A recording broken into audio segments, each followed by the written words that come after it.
The darkness of space had never felt so empty. Lam Vi stared at her holographic star chart, her brow furrowed in concentration. The three-dimensional map of the Cygnus constellation floated before her, stars twinkling in their eternal dance. Except one wasn't dancing anymore. One wasn't there at all. "Empty light," she whispered, circling her finger around the vacant spot where Deneb 12 should have been. Not a supernova, not a collapse, not even the faintest remnant of a stellar death. Just absence. The year was 2475 and humanity had spread across the Alliance system, a network of colonized planets connected by quantum jump portals. From the observation deck of Orion Positioning Station, Vi had the best view in human-controlled space. The massive structure orbited a stable white dwarf, its arrays of telescopes and sensors constantly gathering data from across the galaxy. As chief astronomer, Lam Vi had seen her share of cosmic phenomena, supernovas that painted the darkness with fire, neutron stars locked in deadly dances, even the occasional whisper of a quantum fluctuation, but nothing like this. "Arlo," she called to her AI assistant, "run diagnostic sequence Omega-3 on the Cygnus quadrant sensors."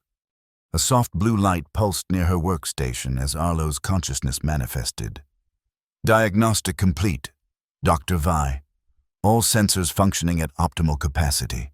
The star is indeed missing." Vi tapped her stylus against her palm, a nervous habit from her academy days. "That's impossible. Stars don't just vanish." "Correct," Arlo replied, his voice modulated to sound thoughtful. "Would you like me to compile the all-known stellar extinction events for comparison?" "Yes, and flag any anomalous energy signatures in the vicinity." The holographic display shifted, spinning through countless star systems before settling on a detailed view of where Deneb 12 had been. Vi leaned forward, her dark eyes reflecting the dancing lights of the display. There, almost invisible to the naked eye, was a thread of energy unlike anything in the standard spectrum. "What is that?" she whispered, more to herself than to Arlo. "Unknown energy pattern detected," Arlo confirmed. "Signature does not match any catalogued cosmic phenomena. It appears to be directional." Vi felt a chill run down her spine. Directional energy meant intent. Intent meant intelligence. And if something intelligent was making stars disappear, "Flag this as priority alpha," she said, straightening up, "and get me a secure channel to Director Min." As the communication system hummed to life, Vi couldn't shake the feeling that this was just the beginning. Somewhere out there, someone, or something, was collecting stars. The security briefing room of Orion Station was rarely used for actual emergencies.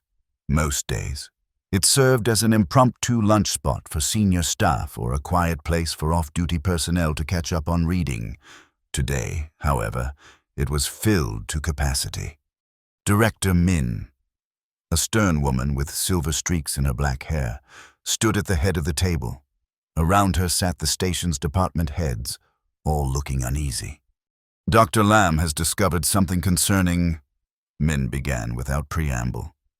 "I'll let her explain." Vi stepped forward, activating the room's holographic display. The three-dimensional star chart appeared, zooming in on the Cygnus constellation. 3 days ago, our sensors detected an anomaly in the Cygnus region. Deneb 12, a Class B star approximately 800 light-years from Earth, has vanished. She paused, allowing the information to sink in. Not collapsed, not exploded, vanished, leaving behind only this energy signature. The display shifted to show the thread-like energy pattern Vi had discovered. "That's impossible," said Chief Engineer Nam Truong, leaning forward to study the display. He was a practical man with calloused hands and a mind that worked in terms of machines and possibilities. "Stars don't just disappear."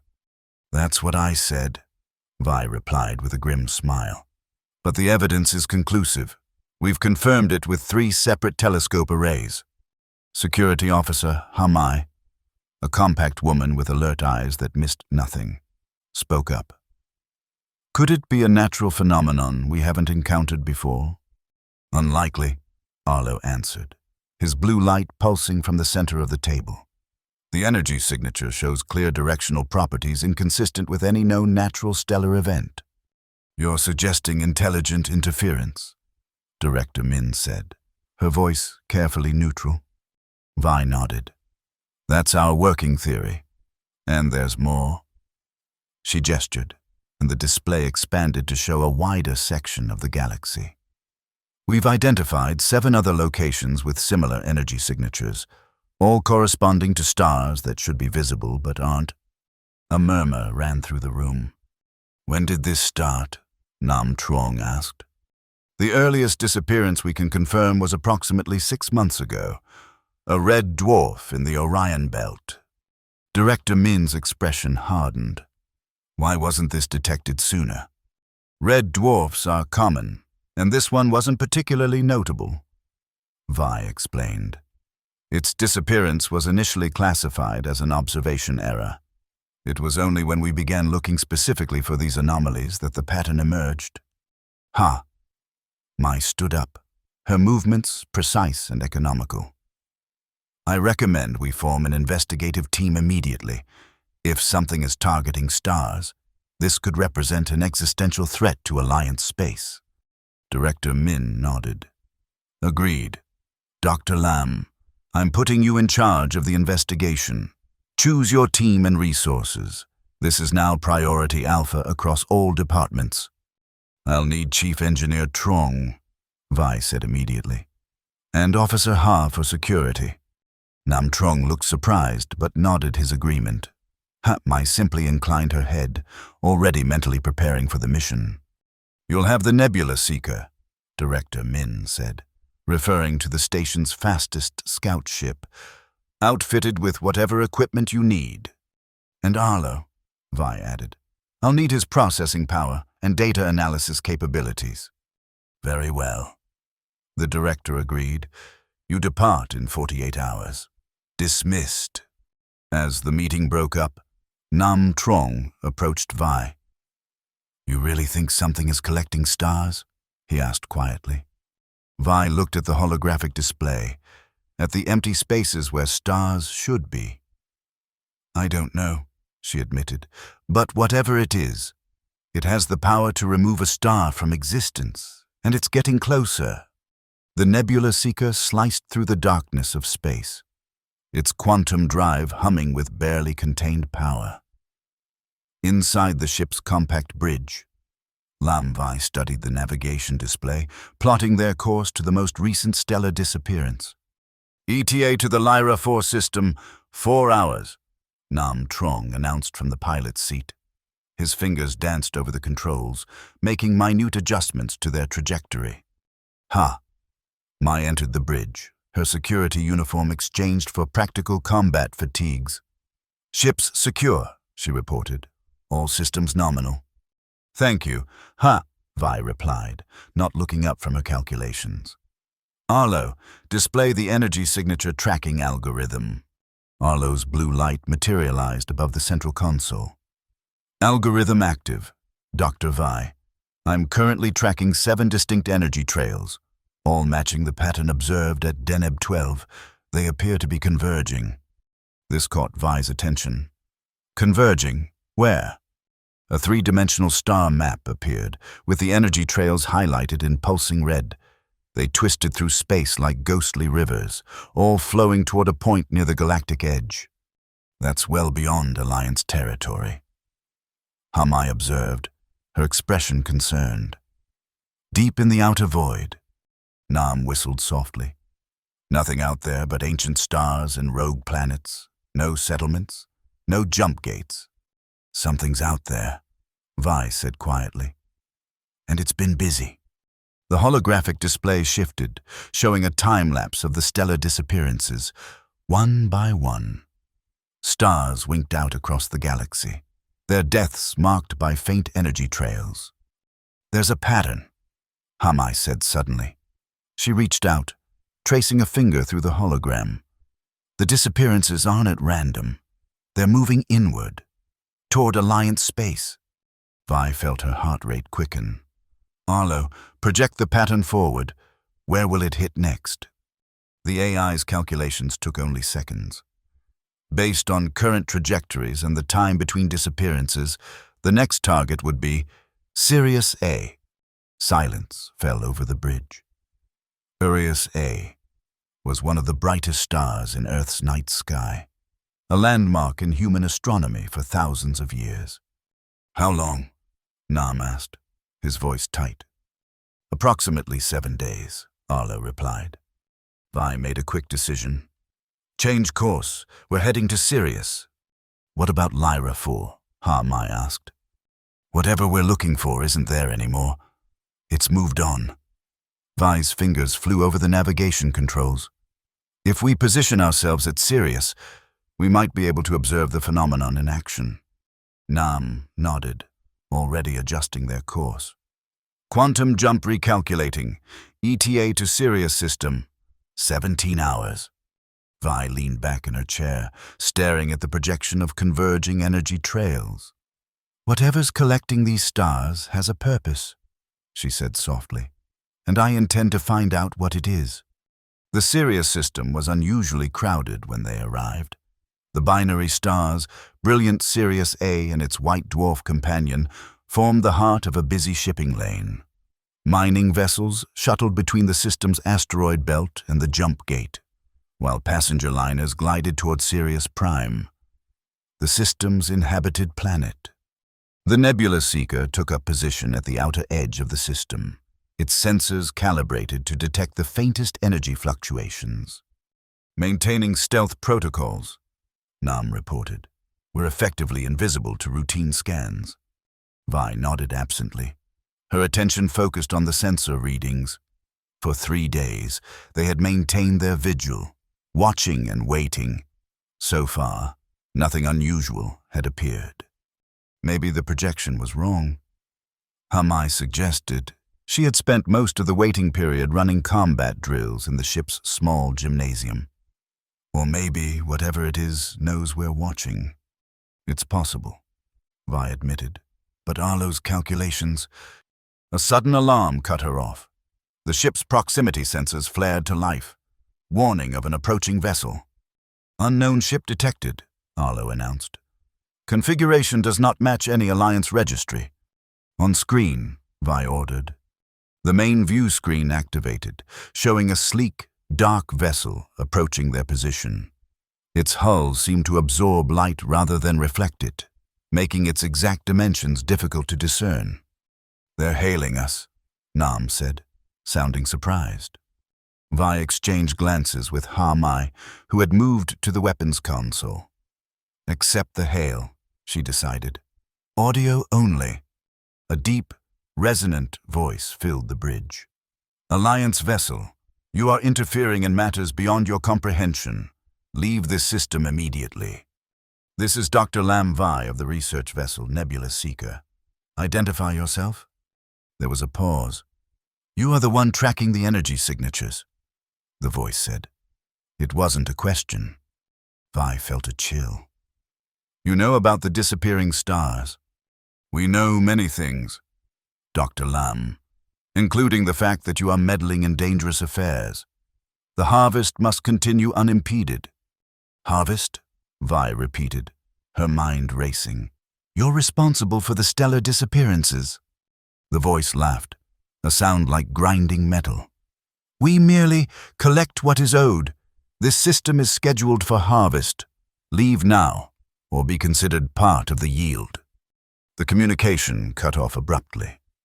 They're powering weapons, Mai reported, her hands moving swiftly over the tactical display. Evasive maneuvers, Vi ordered. Nam, get us out of their firing arc. The Nebula Seeker lurched as Nam threw it into a tight spiral, narrowly avoiding the first energy blast from the dark ship. Return fire? Mai asked, her finger hovering over the weapons controls. Vi hesitated. They were a research vessel, lightly armed and not built for combat. No, focus on defense. We need to observe. Another blast rocked the ship, sending alarms blaring throughout the bridge. "Shields at 60%, Arlo reported calmly. "Hull integrity holding. Nam, prepare for quantum jump." Vi decided. "We can't win this fight." "Working on it," the engineer replied, his hands flying over the controls. "Need 30 seconds to charge the drive."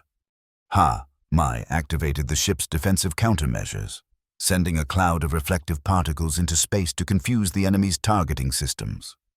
"Dr. Vi," Arlo interrupted, "I'm detecting a massive energy buildup near Sirius A, similar to the signature observed at previous disappearance sites, but exponentially stronger." Vi turned to the main view screen. Around the brilliant primary star, space itself seemed to be warping, creating a lens-like effect that distorted the light. "They're doing it now," she whispered. "They're taking Sirius." "Quantum drive ready," Nam announced. "Wait," Vi ordered. "Arlo, record everything. Maximum sensor resolution." The dark ship had ceased its attack, turning instead towards Sirius A. From its bow, a beam of impossibly dark energy reached out, connecting with the distortion around the star. "Energy levels approaching theoretical limits," Arlo reported. "The star's nuclear reactions are being contained, suspended." Before their eyes, Sirius A, one of the brightest stars visible from Earth, began to dim. Not gradually, as a star might over billions of years, but rapidly, as if someone were turning down a dial. "My God," Nam breathed. The dark energy beam pulsed, and the star folded. There was no other word for it. Space curved inward, the massive stellar body compressing into a fraction of its size. Then, with a final pulse of the energy beam, it vanished entirely. Where Sirius A had stood, only empty space remained. Its companion star, the white dwarf, continued its orbit around a point that no longer existed. "Quantum jump now!" Vi shouted as the dark ship turned back toward them. The Nebula Seeker shuddered as its drive engaged, tearing a hole in space-time. The last thing Vi saw before they jumped was the dark ship extending its energy beam toward the white dwarf companion. Then they were gone, hurtling through the quantum stream toward safety.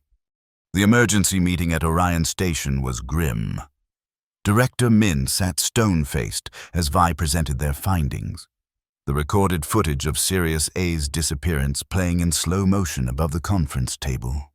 "So it's confirmed," the director said when the presentation concluded. "An unknown entity is physically removing stars from our galaxy." "Yes," Vi replied. "They called it a harvest, and based on the pattern we've observed, they're working their way systematically through this sector." "To what end?" asked one of the security advisors. "What could anyone possibly want with entire stars?" "Nam." Trong cleared his throat. "The energy contained in a single main sequence star could power a civilization for billions of years, if they've found a way to harness that energy. But why take the entire star?" Hamai countered. "Stellar engineering has existed for centuries. We can tap into a star's energy without removing it." "Perhaps their technology works differently," Vi suggested. "Or perhaps they have another purpose altogether." Director Min leaned forward. "What was the configuration of the vessel you encountered?" "Unlike anything in our database," Vi said. Its hull appeared to absorb rather than reflect light, making visual identification difficult. But Arlo managed to compile a basic schematic. The AI's blue light pulsed as he projected a three-dimensional model of the dark ship. The vessel is approximately 3.5 kilometers in length, with no visible propulsion system. Its energy signature suggests technology far beyond current Alliance capabilities. "Could it be the Arcturan Collective?" one of the advisors suggested. "They've been experimenting with dark energy manipulation. The Arcturans haven't been seen in Alliance space for over a century," Director Min pointed out. "And even at their height, they never possessed technology of this magnitude." Vi tapped her stylus against the table. Whoever they are, they're following a pattern. We've analyzed the stellar disappearances, and they're not random. They're targeting specific types of stars in a specific sequence. Like what? Nam asked. Primarily main sequence stars with high hydrogen content, mostly B and A class, with a few notable exceptions. Vi brought up a new display showing the characteristics of the missing stars. And they're moving in a spiral pattern, working their way inward from the galactic rim. Hamai's expression darkened. Toward Earth? Eventually. Yes, Vi confirmed. But first, based on the pattern, they'll hit the Centauri system. Alpha Centauri A and B, then Proxima Centauri. A murmur ran through the room. The Centauri system was one of humanity's oldest and most populous colonies, home to billions of people. How long? Director Min asked.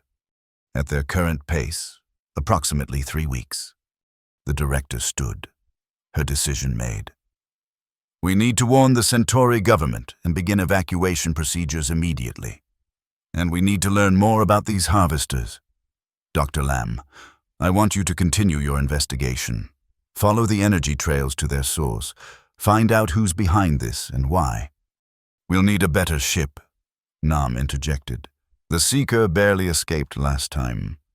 You'll have the Aurora Vanguard, Director Min replied, naming one of the Alliance's advanced exploration vessels. With a full complement of security personnel. Hamai nodded in approval.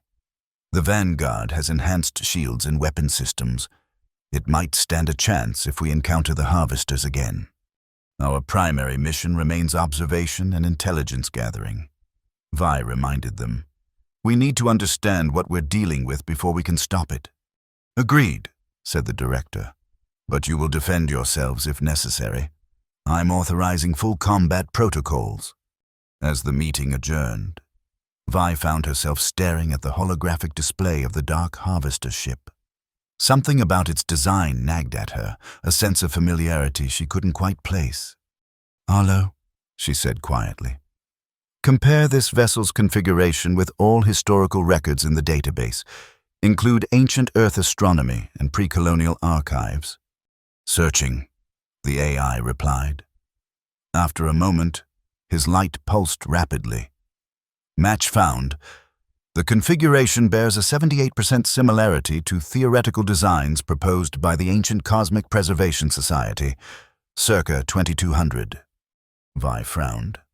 The preservationists, they were disbanded centuries ago. Correct.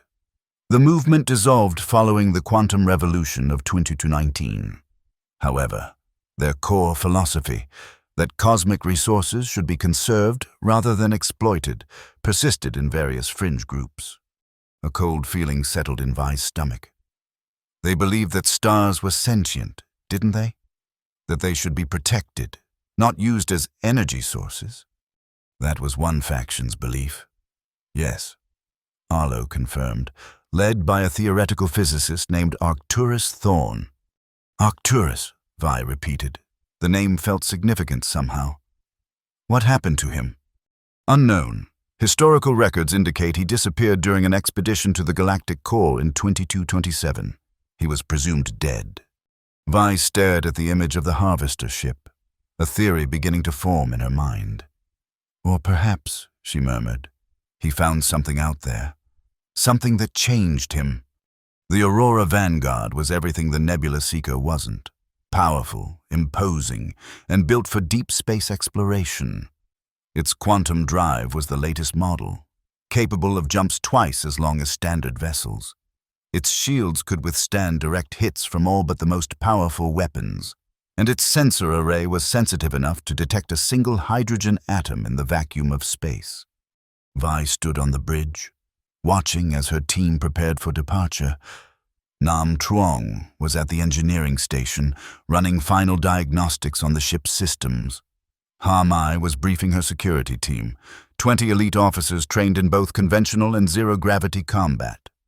All systems green, Nam reported. Quantum drive charged and ready. Security team in position, Ha Mai added. Weapons hot, but safetied.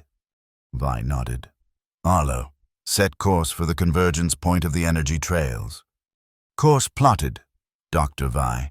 Estimated travel time, 72 hours, including necessary quantum drive cooldown periods. Proceed, Vi ordered. The Vanguard detached from Orion Station's docking bay, its engines glowing blue as it accelerated away from the massive structure. Once clear, the quantum drive engaged, folding space around the ship and propelling it faster than light toward the mysterious gathering point at the edge of the galaxy. During the journey, Vi spent most of her time in the ship's research lab, analyzing the data they had collected on the stellar disappearances. Something about the pattern continued to bother her, not just the selection of stars, but the timing. "Arlo," she said on the second day of their journey, "display all disappeared stars chronologically, with their spectral classifications." The AI complied, creating a timeline that stretched across the lab's main display. Vi studied it, tapping her stylus against her palm as she thought. "There," she said suddenly. "Do you see it?" Nam, who had joined her in the lab, looked confused. "See what?" "The pattern within the pattern. They're not just taking any high hydrogen stars, they're taking stars at specific stages of their life cycles." Vi pointed to several points on the timeline. "These are all stars that would have gone supernova within the next 1,000,000 years or so." Nam's eyes widened as he saw the connection. "They're preventing supernovas?" "It appears that way," Vi agreed. "But why? Supernovas are natural stellar events. They distribute heavy elements throughout the galaxy, enabling the formation of new stellar systems. Unless," Nam said slowly, "you don't want new stellar systems to form." The idea was so counterintuitive that Vi almost dismissed it, but the more she thought about it, the more it made a certain kind of sense. "Conservation through controlled reduction," she murmured. "What?" It was one of the preservationists' central theories, the idea that to save the universe from eventual heat death, you needed to carefully manage its energy resources, including stars. Nam looked troubled. "You think these harvesters are some kind of cosmic conservationists?" "I don't know," Vi admitted, "but I intend to find out." Their opportunity came sooner than expected. On the third day of their journey, as the Vanguard approached the convergence point, Arlo detected an unusual energy signature directly ahead. "Configuration matches the harvester vessel observed at Sirius," the AI reported, "but the scale is significantly larger." "On screen," Vi ordered. The main view screen activated, showing what at first appeared to be a small moon. As the image enhanced, however, Vi realized she was looking at an artificial structure, a massive station that seemed to be composed of the same light-absorbing material as the harvester ship. "That's at least 15 kilometers in diameter." Nam breathed. "Scanning," Arlo announced. "The structure appears to be the source of the energy trails we've been following. Internal power readings are extraordinary, equivalent to the output of approximately 47 main sequence stars. They're storing the energy of the harvested stars," Vi realized, "containing it somehow. We're being scanned." Hamai reported from the tactical station. "They know we're here." Vi made a quick decision. "Open a channel. All frequencies." "Channel open," Arlo confirmed. Vi took a deep breath. "This is Dr. Lam Vi of the Alliance research vessel, Aurora Vanguard. We come seeking knowledge about the stellar harvesting operation we've observed. We request peaceful communication." For several long moments, there was no response. Then a voice, the same deep, resonant voice they had heard at Sirius, filled the bridge. "The Seekers arrive, as was foretold.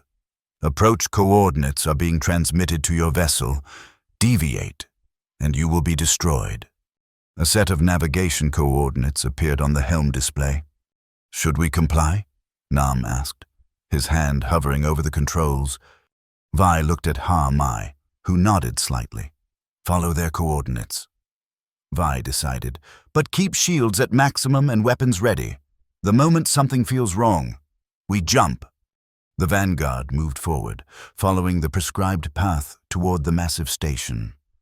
As they drew closer, details became visible. Docking bays large enough to accommodate ships 10 times their size. Arrays of what appeared to be energy collectors. And at the center, a pulsing core of darkness that seemed to bend light around it. That core, Nam said quietly. It's like a controlled singularity. Artificial black hole technology. Vi agreed. Theoretical, but never successfully implemented. Until now. The vanguard was directed to a docking bay that sealed behind them, creating an atmosphere. Scans indicated breathable air and Earth-normal gravity. I'll lead the contact team, Vi announced. Nam, you're with me. Hamai, select 2 of your best officers. Arlo will remain connected through our comm links. Doctor, Hamai protested, we don't know what's waiting out there. Exactly, Vi replied. That's why we came. The docking bay was eerily silent when they disembarked. The walls were made of the same light-absorbing material as the station's exterior, creating an environment of perpetual twilight despite the bright lights from the vanguard. Stay alert, Hamai murmured to her officers, who flanked the group with weapons ready but not raised. A door at the far end of the bay slid open, revealing a tall, slender figure. As it approached, Vi could see that it was humanoid but not human. Its proportions were slightly wrong, its movements too fluid. It wore robes of a material that seemed to shift and flow like liquid shadow. Dr. Lamb, Vi, the figure said, its voice the same one they had heard over the communications channel. I am the Arbiter Arcturus. You have questions. I have waited a long time to provide answers. Arcturus, Vi repeated, as in Arcturus Thorne, the preservationist physicist from the 23rd century. The figure inclined its head. Once, yes, though what I have become is something more. You disappeared over 200 years ago, Nam said. How are you still alive? Time moves differently when you understand its true nature, Arcturus replied cryptically. Come, I will show you the work. He turned and walked back toward the open door. After a moment's hesitation, Vi and her team followed. Beyond the door lay a vast chamber, its ceiling so high it disappeared into darkness. The walls were lined with transparent containers, each holding what appeared to be a miniature star, perfect spheres of contained plasma, glowing with inner light. The harvest, Arcturus said, gesturing to the containers, preserved at the moment of their perfection, before decay could claim them. You're stealing stars, Vi said, unable to keep the accusation from her voice. Stars that support life, that are integral to the balance of their systems. Arcturus turned to her, his features shifting slightly as if struggling to maintain a consistent form. I am saving them, Doctor. Saving them from the inevitable. The inevitable what? Entropy, heat death, the slow, agonizing dissolution of all energy into useless, uniform distribution. His voice grew passionate. Do you know what happens to a universe where energy can neither be created nor destroyed, only transformed? It runs down, like a clock, tick by tick, star by star, until nothing remains but cold, dark equilibrium. Nam frowned. That process takes trillions of years. The universe isn't even close to heat death. Because we intervene, Arcturus insisted. We harvest the stars that would waste their energy in supernovas or stellar winds. We preserve them, contain them at their peak efficiency. For what purpose? Vi asked. Arcturus made a sweeping gesture, and suddenly they were somewhere else, or at least, the chamber around them had changed. Now they stood in what appeared to be a control center, with displays showing countless galaxies, stars, and energy flows.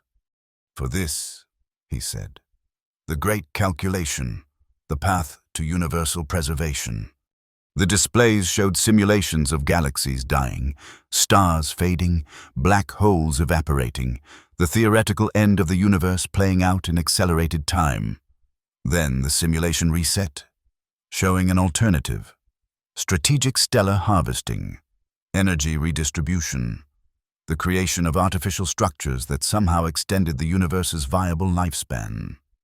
We can extend the life of all things by billions of years, Arcturus explained, by carefully managing cosmic resources, by preventing waste, by preserving stars at their peak rather than allowing them to squander their potential. At what cost? Vi demanded. The stars you've taken supported life, planets, ecosystems, civilizations. A necessary sacrifice? Arcturus replied, his voice hardening. The few for the many, the present for the future. Hamai had been silent until now, observing with a tactical eye. How many of you are there? She asked. Who built this station? I did, Arcturus said simply. After my expedition to the galactic core, I discovered entities, ancient beings who had long ago transcended physical form. They showed me the truth about entropy, about the universe's inevitable end. They gave me the knowledge, the technology to begin the work. And you've been harvesting stars ever since, Vi concluded. Yes, for over 2 centuries, moving systematically through the outer reaches of the galaxy. Now the work brings me back to humanity's domain. He turned to Vi, his features solidifying into something almost human, an old man with piercing eyes. I had hoped you would understand.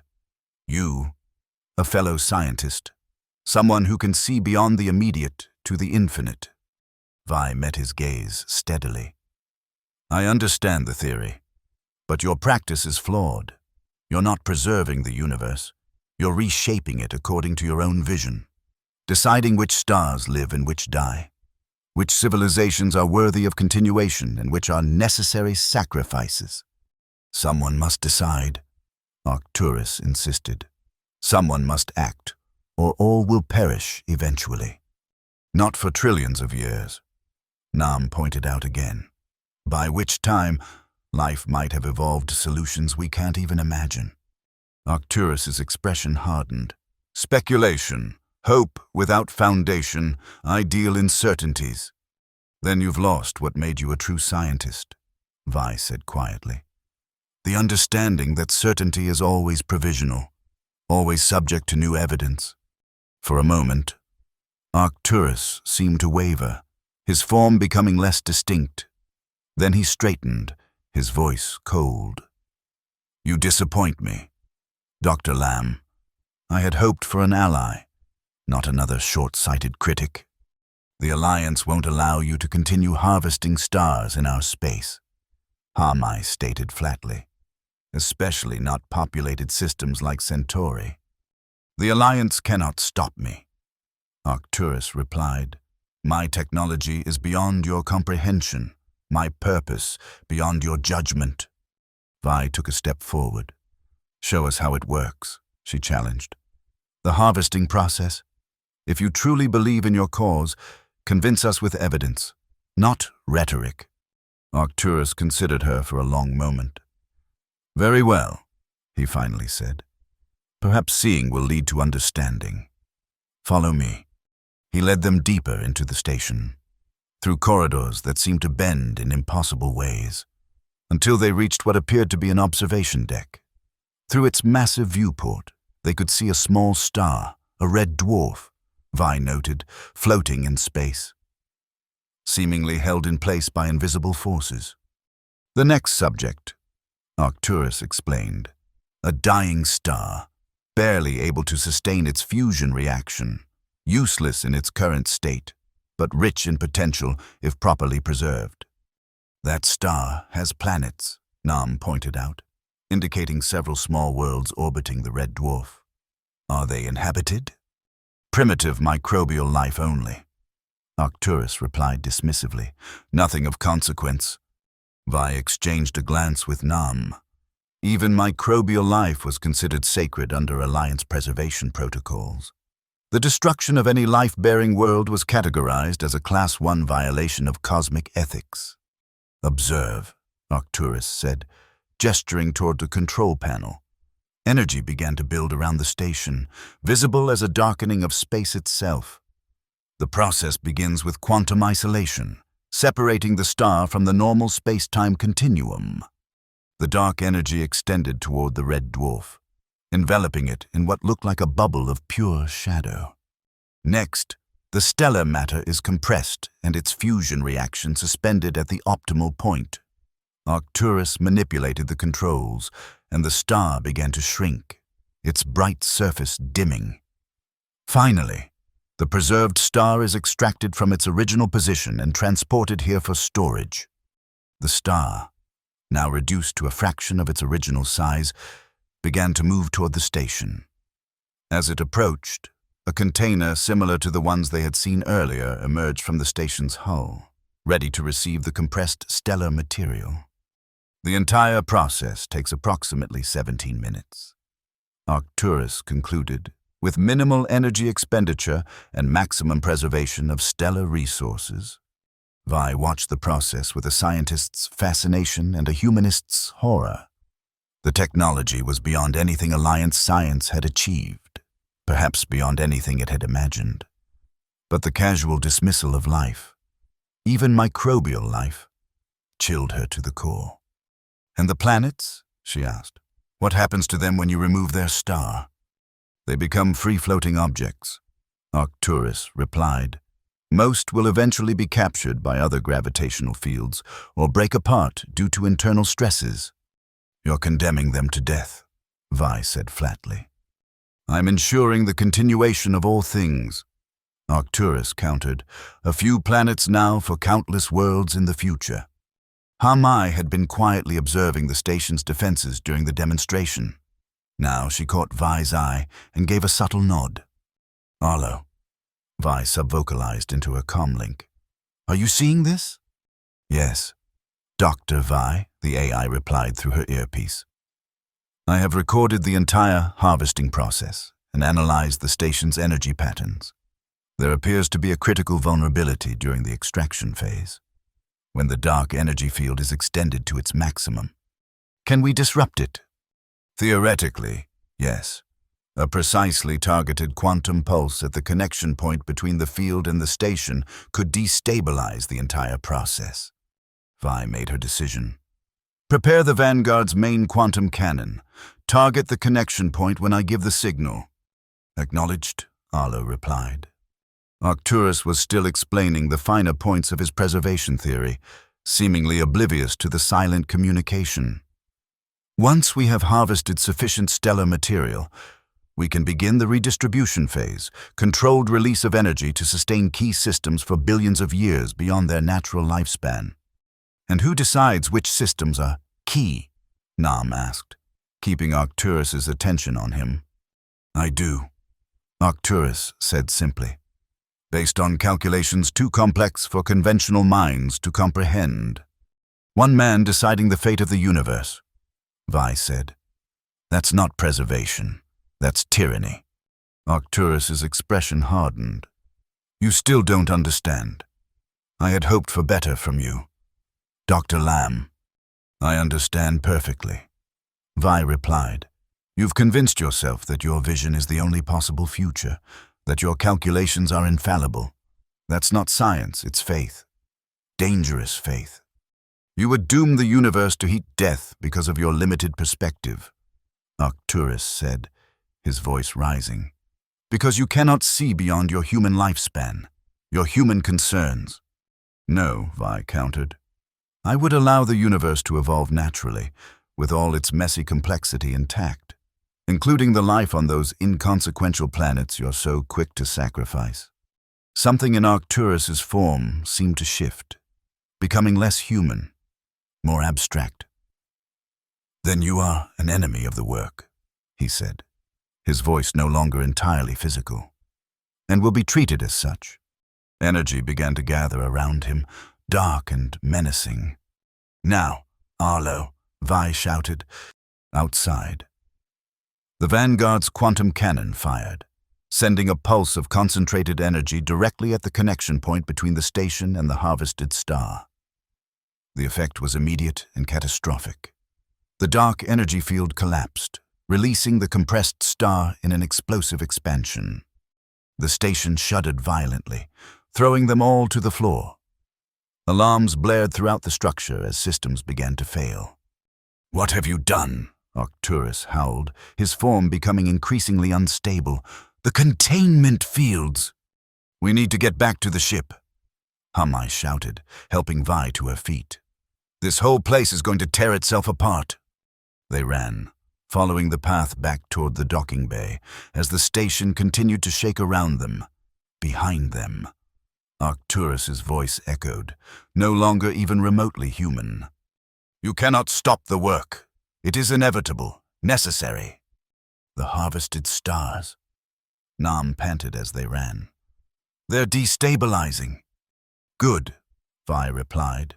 "They should be free." They reached the docking bay to find the Vanguard already powered up, its engines glowing bright.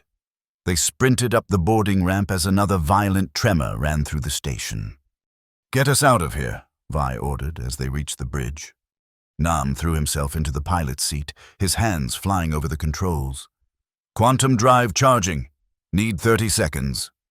"We may not have 30 seconds," Hamai warned, looking at the tactical display. The station was beginning to break apart, releasing waves of chaotic energy as the contained stars fought for freedom.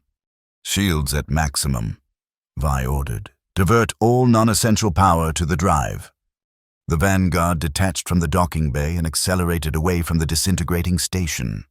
Behind them, the first of the contained stars burst free, expanding to its natural size in a brilliant flash of light and energy.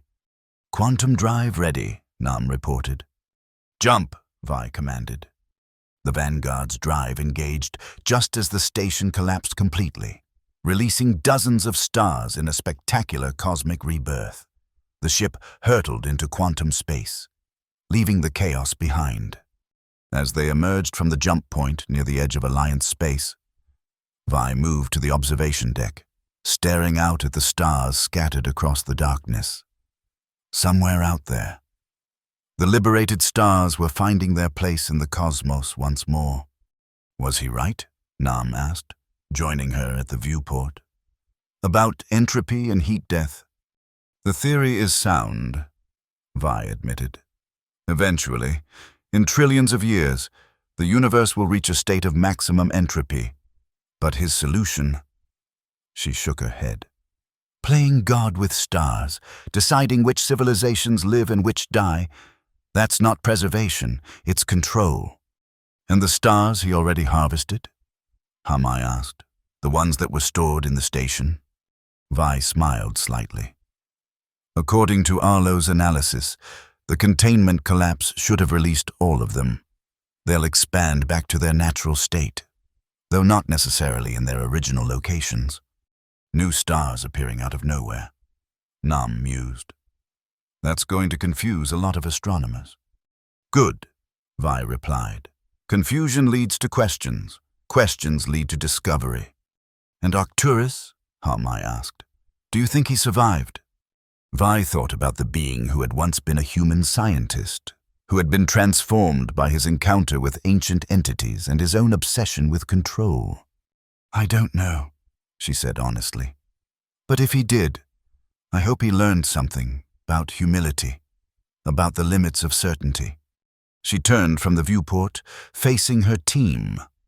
"The Alliance needs to know everything we've discovered about the harvesting technology, about the ancient entities Arcturus mentioned, about the potential for stellar preservation without destruction." "You think his basic idea could be adapted?" Nam asked, surprised. "Preserving stars without removing them?" "Science builds on science," Vi replied. "Even misguided science. There might be a way to extend stellar lifespans without disrupting planetary systems, a way to manage entropy without playing God." As the Vanguard set course for Orion Station, Vi took one last look at the stars scattered across the darkness of space. They seemed brighter somehow, more alive, each one a world unto itself, each one part of the vast, complex tapestry of the universe. "Arlo," she said quietly, "begin a new research project. Title: Ethical Stellar Preservation, Alternatives to Harvesting." "Project initiated, Dr. Vi," the AI replied. "Where would you like to begin?" Vi smiled. "With questions, always with questions." The return to Orion Station was met with a mixture of relief and cautious celebration. Director Min listened gravely as Vi presented their findings, including the complete record of the harvesting process and the subsequent destruction of Arcturus's station. "So, the immediate threat is neutralized," the director concluded when Vi finished her report. "But the underlying technology, and possibly Arcturus himself, may still exist." "Yes," Vi agreed. "And there's another concern. The ancient entities Arcturus mentioned, the ones who gave him the harvesting technology. We have no idea who or what they are, or if they'll send someone else to continue the work." Director Min nodded thoughtfully. "I'll inform Alliance Command. We'll need to establish monitoring systems for similar energy signatures throughout Alliance space. And beyond," Vi added. "The harvesting was happening in the outer void long before it reached our territory. There could be other stations out there. We'll organize expeditions," the director decided. "But first, your team deserves rest. You've accomplished more than we could have hoped." As the meeting adjourned, Vi found herself drawn back to the observation deck, where the holographic star chart showed the galaxy in all its sprawling complexity. The missing stars were still marked as absent. It would take years for light from their new positions to reach Alliance space. "Thinking about him?" Nam asked, joining her at the display. "Arcturus." "Yes," Vi sighed. "He wasn't entirely wrong. You know, entropy is real. The universe will eventually wind down. In trillions of years," Nam pointed out. "Long after humanity has either gone extinct or evolved into something unrecognizable." "True, but a scientist looks beyond their own lifetime." Vi smiled ruefully. "That was Arcturus's argument, and it's not invalid. Where he went wrong was in assuming his calculations were perfect, his vision infallible. Science is always provisional, always subject to revision. And to ethical constraints," Nam added, "which he conveniently ignored." Vi nodded. "That too." They stood in comfortable silence for a moment, watching the stars twinkle in the holographic display. "What will you do now?" Nam finally asked. "Continue my research," Vi replied. "Arcturus showed us that stellar manipulation is possible on a scale we never imagined. There might be a way to preserve stars without removing them, to extend their lifespans while maintaining their planetary systems. Sounds ambitious? It is, but that's what science is supposed to be, isn't it? Ambitious, but humble, bold, but careful." She turned to him, her expression resolute. "We'll find a better way, one that preserves without controlling, that saves without sacrificing." As if in response to her words, a new point of light appeared on the star chart, one of the liberated stars, its light finally reaching Alliance space after its journey from Arcturus's station. "New stars in old skies," Nam murmured. "And old questions with new answers," Vi added, "as it should be." Later that night, alone in her quarters, Vi reviewed the data they had collected from Arcturus's station. Most of it was beyond current Alliance science, but not incomprehensible. Given time and study, they might unlock the secrets of stellar preservation without the moral compromises Arcturus had made. "Arlo," she said, "show me the spectrum analysis of the liberated stars." The AI complied, displaying a complex graph of energy signatures. "An interesting pattern has emerged, Dr. Vi. The stars are not merely returning to their natural state. They appear to be evolving." Vi leaned forward, studying the data. Evolving how?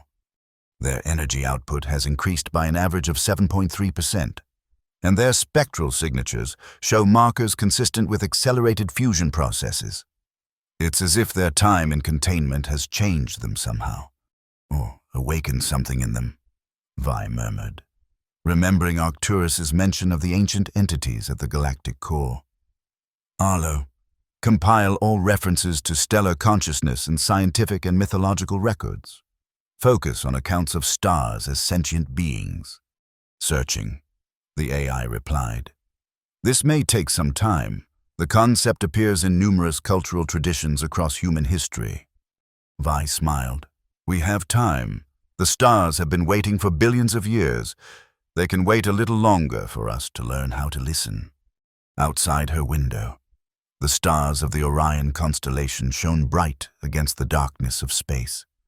Among them, perhaps, were some of the liberated stars, finding new homes in the cosmic tapestry. And somewhere, beyond the reach of current sensors, the ancient entities who had influenced Arcturus might be watching, waiting to see what humanity would do with the knowledge they had glimpsed. The stars were no longer disappearing, but the questions they raised about life, consciousness, and humanity's place in the cosmic order were just beginning to emerge.